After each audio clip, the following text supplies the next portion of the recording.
Hi dear students, play with maths में आपका स्वागत है। तो इस लेक्चर में हम लोग एंगल बिटवीन लाइंस देखेंगे, right. Angle between lines means कि एंगल बिटवीन लाइंस का मीनिंग ये है कि दो लाइन हमारे पास है और दो लाइन के बीच में हमारा एंगल क्या क्या हो सकता है, मीन्स एंगल क्या हो सकता है।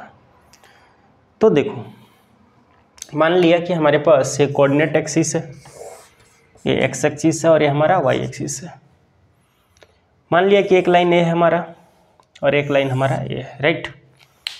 तो मान लिया कि हमारा लाइन का इक्वेशन जो है a1x प्लस हमारा b1y प्लस हमारा c1 इक्वल टू 0 और ये लाइन का इक्वेशन मान लूँ a2x प्लस हमारा b2y प्लस हमारा c2 इक्वल टू 0, राइट।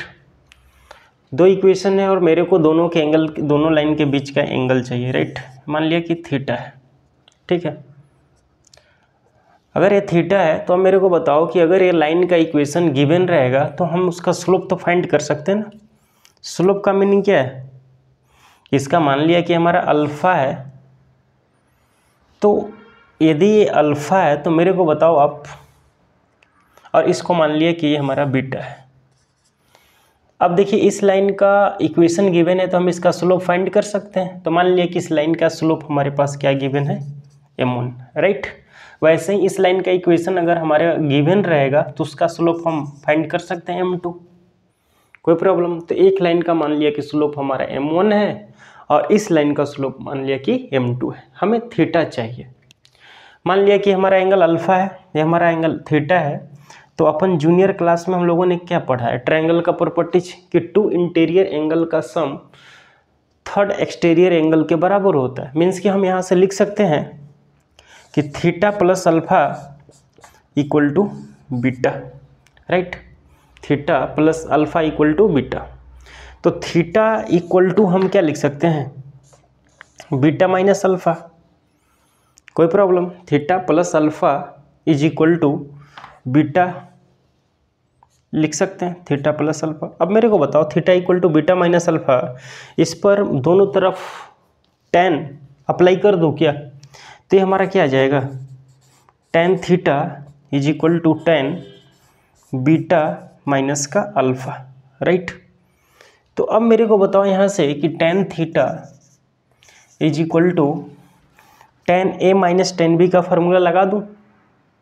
तो tan a माइनस b का फार्मूला क्या होता है, tan a minus tan b upon 1 plus tan a into tan b, right.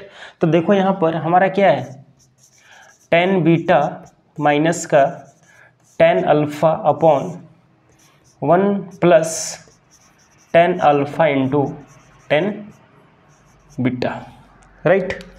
अब देखो, यदि इसका स्लोप हमारा पता है और ये हमारा अल्फ़ा गिवन है, तो इस लाइन के लिए मैं tan alpha is equal to m1 भी तो लिख सकता हूँ, और इस लाइन के लिए tan beta is equal to m2 लिख सकता हूँ, क्योंकि इसका स्लोप m2 माना था और बीटा एंगल है तो tan beta equal to m2 होना चाहिए, राइट। तो मैं m1 मीन्स कि अब यहाँ से मैं tan अल्फ़ा और tan बीटा का वैल्यू पुट कर रहा हूँ।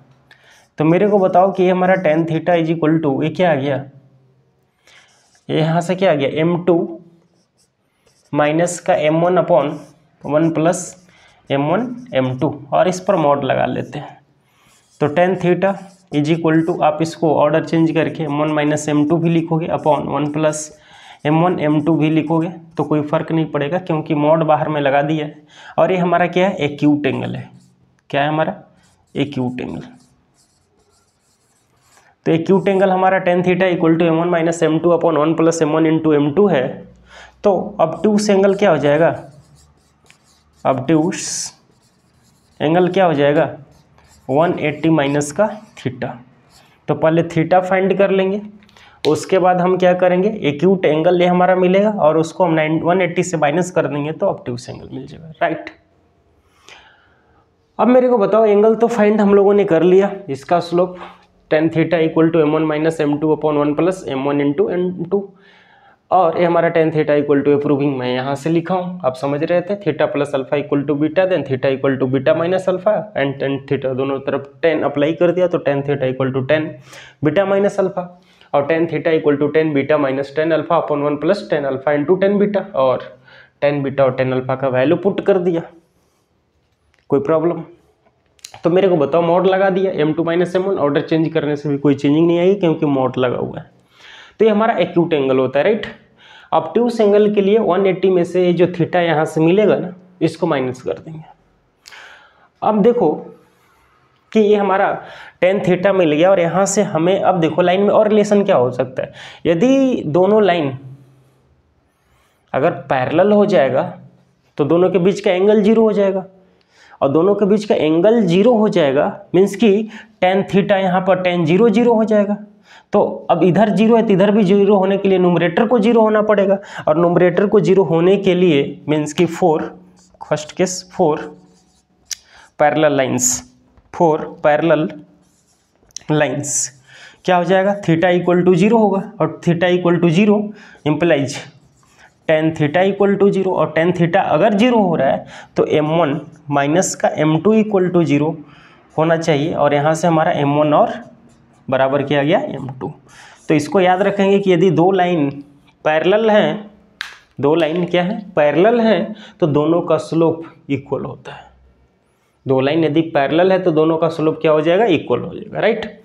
अब मेरे को बताओ सेकंड केस कि अगर हमारा दोनों लाइन परपेंडिकुलर हो गया, क्या हो गया, परपेंडिकुलर मीन्स कि परपेंडिकुलर है मीन्स कि थीटा 90 डिग्री बनेगा, और टेन थीटा यदि 90 डिग्री बना तो ये अनडिफाइंड मीन्स कि इन्फिनिटिव को अप्रोच करेगा, तो इधर भी इन्फिनिटिव राइट साइड में भी होना चाहिए बैलेंस करने के लिए, इधर इन्फिनिटिव लेफ्ट में तो राइट में भी हमारा क्या होना चाहिए, इन्फिनिटिव। तो ये इन्फिनिटिव होने के लिए डेनोमिनेटर को 0 होना पड़ेगा, डेनोमिनेटर को 0 होना पड़ेगा, और डेनोमिनेटर जैसे ही 0 होगा तो 1 plus m1 into m2 equal to 0 होगा, तो इधर भी अनडिफाइंड इधर भी अनडिफाइंड। तो यहाँ पर लिखेंगे 4 परपेंडिकुलर लाइंस, तो यहाँ से क्या आ जाएगा, theta is equal to 90 degree, तो यहाँ से हमारा 10 90 इक्वल टू इन्फिनिटी।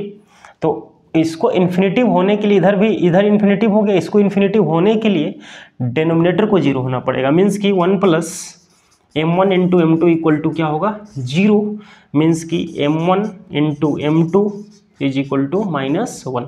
तो दो लाइन यदि आपस में परपेंडिकुलर है तो दोनों का स्लोप का प्रोडक्ट -1 के इक्वल आता है, दोनों का स्लोप का प्रोडक्ट -1 के इक्वल आता है। और दोनों यदि पैरेलल है तो दोनों का स्लोप इक्वल होता है, दोनों यदि परपेंडिकुलर है तो दोनों का स्लोप का प्रोडक्ट -1 होता है।